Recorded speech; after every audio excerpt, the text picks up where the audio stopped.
Mga Pinoy dumagsa sa Miss World 2024 para suportahan si Gwendolyn Forniol sa bansang India.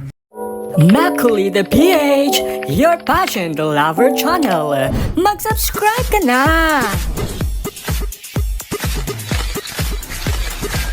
Hello pageant lover, hello world!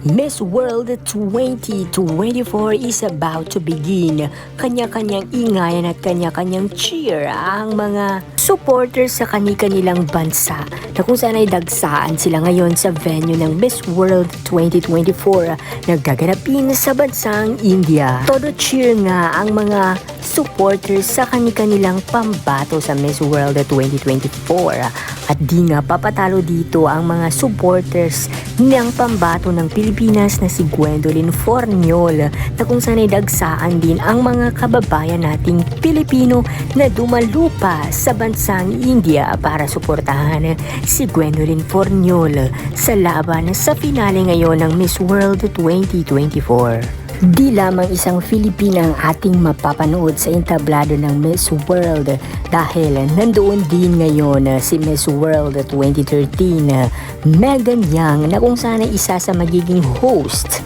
ngayong edisyon ng Miss World pageant.